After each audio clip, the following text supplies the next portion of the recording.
little windy today, so I'm gonna double check the weather here in a minute and start my first single-handed real passage. I thought about getting, maybe trying to find a crew member to come, but you know what? I really just want to do it, you know? It's a challenge. I'm excited and a little scared, so hopefully all goes well. In this episode of Sailing Doodles, I sail single-handed from Georgetown, Bahamas all the way to Puerto Rico. It was a long and arduous journey. By the end of this video, I think you'll get a feel for what it was really like. Well, we're off. Goose is doing his usual slightly anxious thing. It's a bit rocky and rolly right now because it's pretty shallow here. It's 30 feet of water. We get into deep water in a matter of a couple miles here. I mean, 3,000 feet of water, so it should hopefully be a little less rolly. I mean, it's not bad, but it's not comfortable for the dogs or me. On the first day of the journey, I left from Georgetown about 4 in the afternoon and arrived to Rum Cay about 2 in the morning. I took it as a pretty good omen that as I was leaving Elizabeth Harbor, a single dolphin came to see me off on my journey. It was quite the coincidence.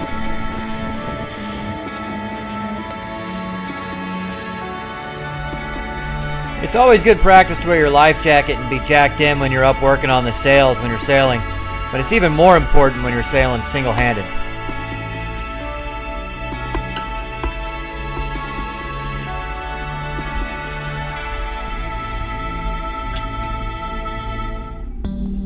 Sailing single-handed causes its own kind of challenges. Before I could get back to the cockpit and put tension on the halyard, you can see it got wrapped up in the rigging up top. So up to the front I go again to work that out and hustle back to put tension on the halyard and raise the mainsail. Well, I'd say that was tough. Trying to raise the mainsail in all this swell. I mean, there's some big swells, 6-8 footers out here, and they're real close together. So it makes it really tough to do anything. So definitely wearing the life jacket and jack line.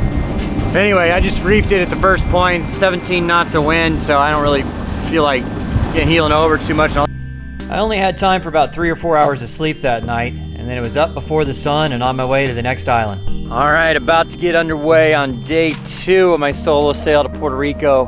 Pretty calm out here. There's not much wind, which made for a nice smooth night getting here, but I'm gonna have to motor a lot today, I think. The first 3 or 4 days, there's an island every 70 to 100 miles. So, you know, basically my plan is just go to that island, drop the hook, and spend the night, let the dogs have a nice walk, and all that. Last 300, there's nothing. So, you know, take advantage of the peaceful nights while I can, because the rest of the time it'll be out on the water. I think this was my favorite part of each day's sail. Getting up and sailing into the sun. It's another 12-hour sail to this next island, which is Samana Island. I'll probably get there around 7 p.m. I'm planning to get up around 4 a.m. and heading down to Mayaguana. Then from there, then it's another 400 plus miles to Puerto Rico. Other than that, single-handing is boring. I watched a couple movies, now I'm listening to some podcasts. Reading a book or two. There's just, I mean, nobody to talk to, nothing to do. Boring. The dogs are sleeping. The other one down there. Cameras just can't do justice to what the sunsets and sunrises look like out there. I kept looking for the elusive green flash, but I've yet to see one. I gotta say, there's something both exhilarating and terrifying about watching the sunset alone on a sailboat, and I think we're in 10 or 12,000 feet of water right now. Still 15 or 20 miles from the island I'm stopping at for the night. I don't think I want to single hand again on a long trip like this, and I still have like 4 more days. It's a little nerve-wracking. I mean, the weather's fine. It's not bad at all. It's just anytime I leave the cockpit, I put my life jacket on with the PLB. But you know,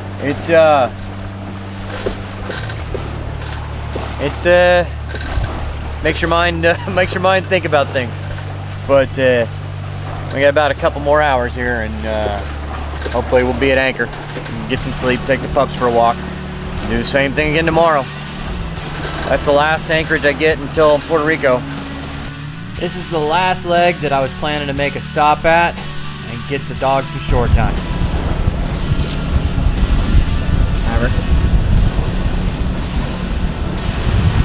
Okay, morning of day 3 on our way. It was a bad night's sleep last night.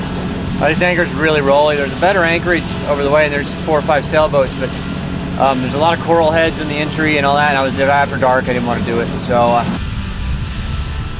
You just can't beat the beauty of sailing in the open ocean. It's amazing.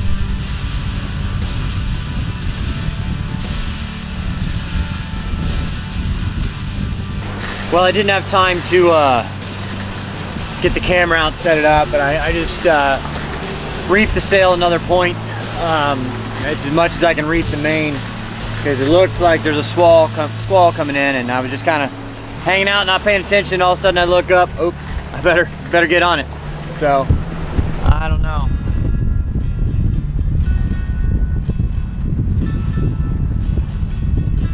That's one of those things, if you're thinking about reefing, you should reef.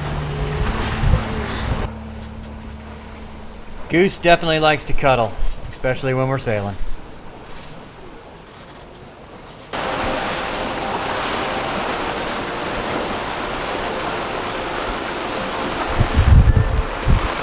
Well, rainy, windy, wet. The squall ended up not being a big deal at all. It just brought a little bit of rain and no big winds or anything like that. It was okay.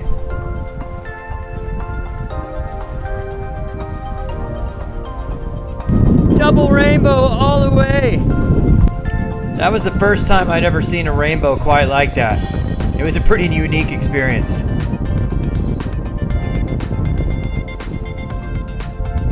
How cool is that? If you're thinking of cruising to the Caribbean, you really should check out the book A Gentleman's Guide to Passages South by Von Zandt.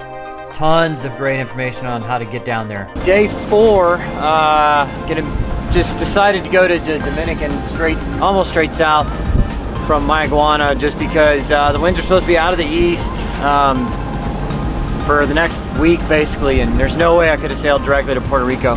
So kind of the way the catabolic winds there work in the Dominican is like in the evenings when the sun goes down, it cools off and the cool air comes off the big mountains there and it comes outwards. So then there's like a land breeze going out to sea. So basically you go down to Dominican and then you just hug the coast all the way down and you sail at night. I am exhausted. The last 3 nights I haven't slept very well. Been sailing all day, you know, already 12 hours. Still have another 15, 16 hours to go. I wouldn't do this again. I'm never gonna single hand again like this. Not this long of a trip. I mean, a little 40, 50 miles, sure. But no, I'm not doing these long passages by myself anymore. It's brutal. But the good side is you do get some pretty sunsets, so.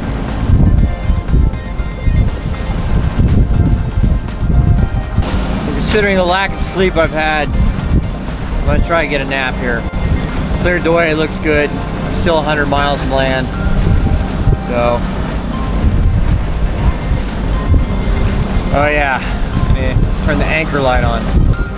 Now I gotta get up, I was just comfortable. Not the anchor light, I'm going delirious. The running lights. Okay, day 5. This was the longest leg I've done yet on my own. It was close to 200 miles, about 20 miles from the Dominican Republic right now. It's been a miserable ride. I mean, actually last night was pretty good. I slept quite a bit. You know, I'd sleep for 30, 40 minutes, wake up, look around, check everything, it was fine.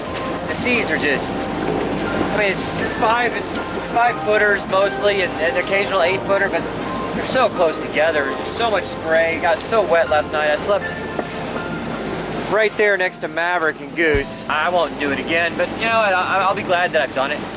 It's a good experience, but I don't want to single hand anything long like this anymore. I mean, a day sail, fine, 10, 12 hours, okay. But a 700-mile passage on your own, forget about it. Not worth it. Well, I hope they're not coming for me. We're kind of on an intercept course here, but that's the U.S. Coast Guard ship over there.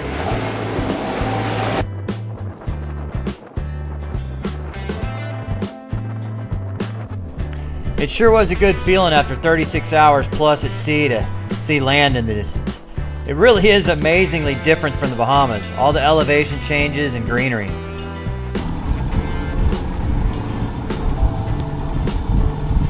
Luperon really is a very well protected anchorage. Although the water is not very clean at all, and you'll quickly get growth on your bottom and ground tackle. Hello. All right, thanks guys. Hola. This is Papo. Between him and his helper, they can get you anything you need, from water to fuel, groceries, or beer. Although be careful, the diesel I got from him was very, very dirty.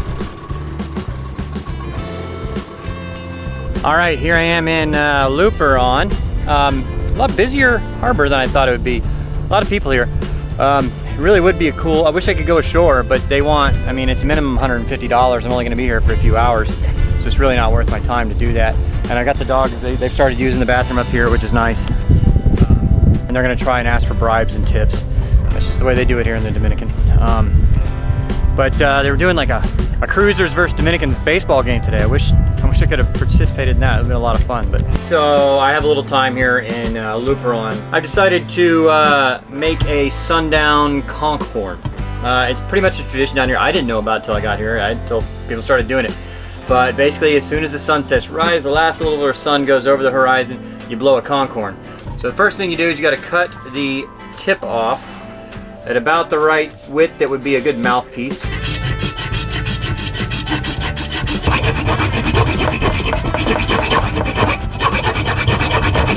This is hard work.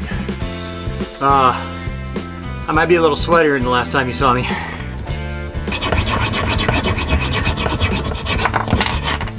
When you do it, you're left with an opening like that.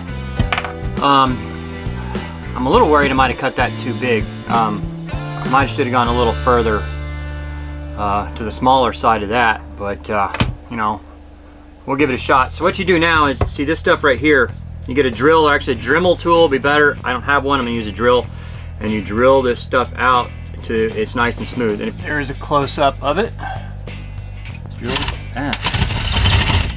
drill this out. Yeah, I should have stopped at this other spot. I might have to fill this with some Bondo or something. Okay, so if you look close, you can see I drilled out all the center part there. You see that right there? I made that opening too big. At sunset, you play it like a trumpet.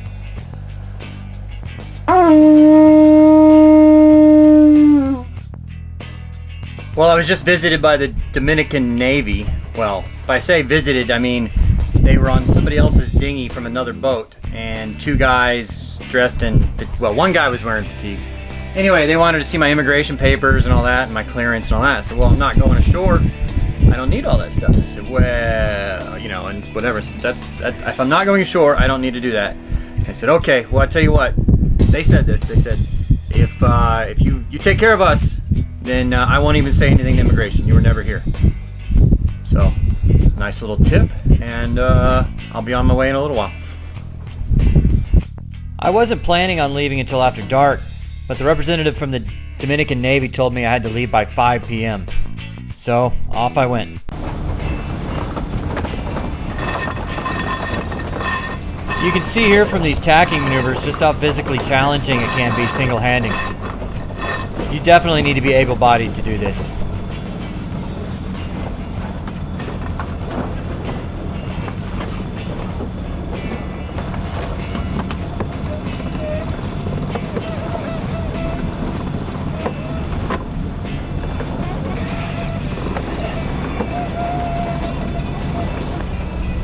One of the problems with sailing to windward is all the tacking you have to do.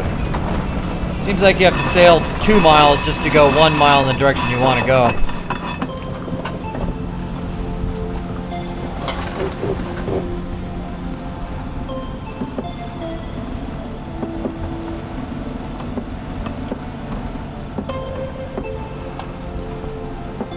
Well, I just had my butt handed to me. The squall came through. It was everything I could do in time just to reef the sail. and get everything under control. And I rolled with it. I ran with it for a little bit and tried to figure out what I was going to do, and it was just best option is turn around. So I'm turning around about 10 miles back is an Anchorage. Head there, spend the afternoon there, and then leave this evening again, head back where I was trying to go originally today. So it's going to delay everything by a day. Man, I'm telling you, I don't wish this on anybody. I would never do this again.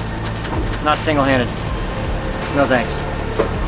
Well, even though I'm headed the wrong way, it is kind of nice to have a following sea for the first time in, I don't know, since the Gulf of Mexico. I mean, you're always beaten into the trade winds coming down here. I mean, coming down to the Caribbean, coming back from the Caribbean is a breeze, man. You go downwind the whole way, you're there. Coming to the Caribbean, you're beaten into the wind every single day, it seems like. I mean, it's just, anyway, I'm just a little bummed out. I'm wasting a whole day. This was one of my favorite sails of the trip. It was nice and calm and smooth sailing, and the anchorage at Puerto Valle, also known as Escondido, was amazing. Well, I've been sailing on average probably at least 18 hours a day, maybe more, 20, something like that, for the past week. So when you're doing that, it really is hard to keep the boat clean, keep everything inside clean, keep yourself clean. I mean, it's just rocking and rolling all the time, and then when you finally get somewhere, the last thing you want to do is clean. You just want to lay down and go to sleep. Right now, I'm super excited because I am going to take my first shower in a week right here on the deck. I got my little camp solar bag all warmed up. I'm going to do it right here. Couldn't think of a better setting for it.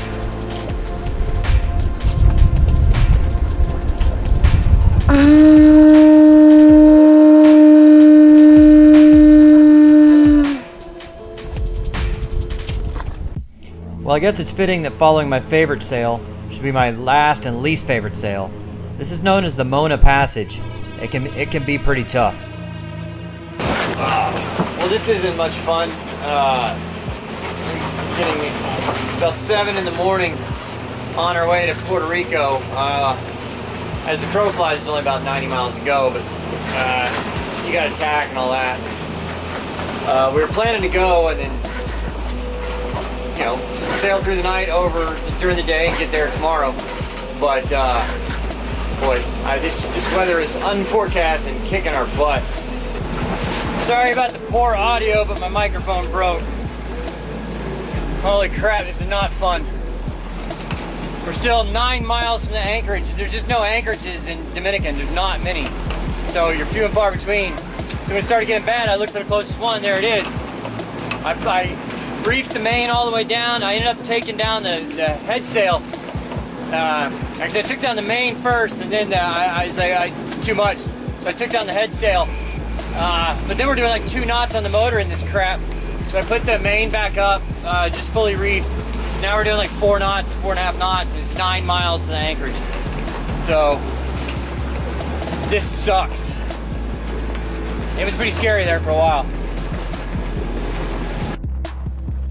It was partly my fault for not securing them well enough, but we were just beat up so much overnight, you can see all my fuel cans were moved around. The camera never does wave height justice, but you can see how close together they are here. Just one after another on top of each other, and they're pretty big too.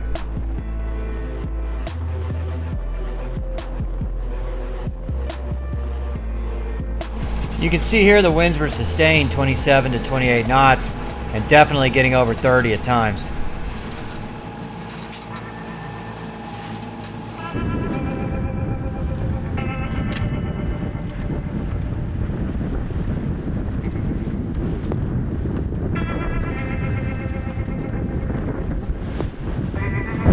Looks like we're sailing uphill.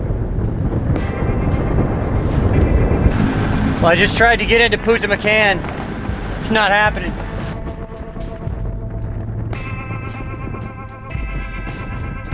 I don't know if you can see that or not, but the whole bay is full of breakers. I'm not getting in. There's no other anchorages anywhere near. So I've got no choice but to head out into deeper water. make matters worse, one of my diesel cans, I don't know, maybe the cap wasn't on very well or something, because there's like diesel slick all over the deck. So I'm telling you, this is I mean, it's not dire, but it's not a good situation. I'm not in danger. I mean, you're always in danger on the sea, but it's just not fun. Hopefully I get out in deeper water and it'll dispute some of these swells. You know, some of these are 10, 15 feet. You can't really tell from the video, but they are, trust me.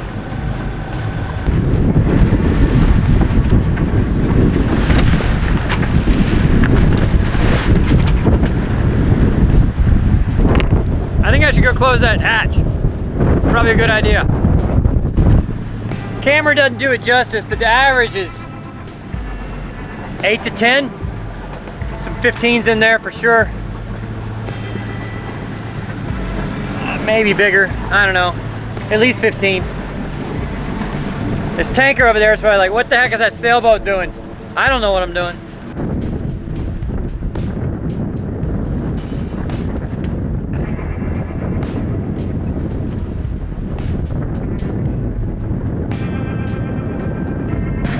Some people may think it's bad. Some people think it's cool. I don't know, whatever. Wrote a note, put it in a plastic bag, put it in a wine bottle. Random thoughts, desires, wants, goals, and a nice little inspirational note to anybody that picks it up. So I hope somebody finds it and gives me a ring.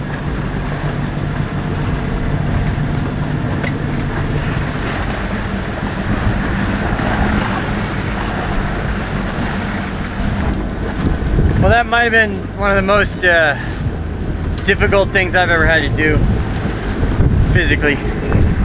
It's, I don't know, 28 knots consistent, gusting over 30. I don't know if you can see that. But it was 22, 23 knots, fine. I had just the jib up, just sailing on that, no motor, nothing. It was doing really fine, doing 6 knots, something like that. This wind comes in, and you know, over 30, 32. The jib was just overpowering. So I had to roll it in. But the problem is that maybe with my winch setup, is my good winch on this side is also hooked up to the sheet for the jib. And that's what I normally roll in the furl the head sail with as well, but I can't because it's hooked up to that line, so I gotta use my other little winch. And so trying to crank that little winch while letting the other one out and trying not to let that head sail just rip itself apart. Oh my gosh, it was so hard. So I got the motor started, did that, and then I just rehoisted the mainsail just to give it some stability so we're not rolling. It's not, I mean, it's reefed to its lowest point, so I don't even know how fast we're going. I mean, we're probably doing 6, 7 knots still just on that. Hey, mad props to you guys that single-hand this stuff all the time. I'm never doing it again. This is, oh my gosh, it's so hard. I don't think I've ever been more physically and mentally exhausted. I've been more physically exhausted and I've been more mentally exhausted, but not at the same time. 9 days of this. We got 12 hours left. 9 days of this, and then to end it on a storm like this. It's not even a storm, it's just wind. It's not even clouds. But this was probably the hardest sandwich I've ever made. I mean, we're not heeled over, it's just getting thrown around. It's miserable. They don't look happy either.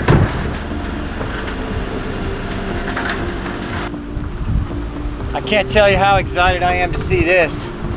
Puerto Rico! Oh my gosh. So nice. I'm so excited. Dry land. Haven't been on it in 6 days. Been sailing for 9.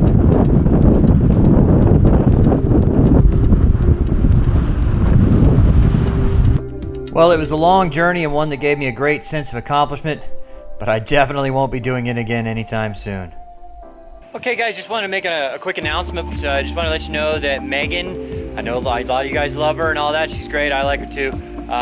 She's coming back. So it'll be about 3 or 4 episodes from now before she comes back.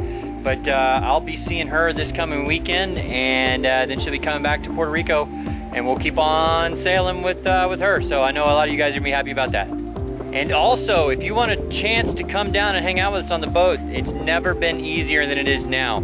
What I'd like to do is upgrade the boat to get a larger boat. I talked about this a little bit in the last episode. So I started a GoFundMe campaign to get that done. And for certain levels of donation, you can come down and hang on the boat for a week or longer. So go check it out. I'll send the link down below. It's gofundme.com/sailingdoodles. Thank you.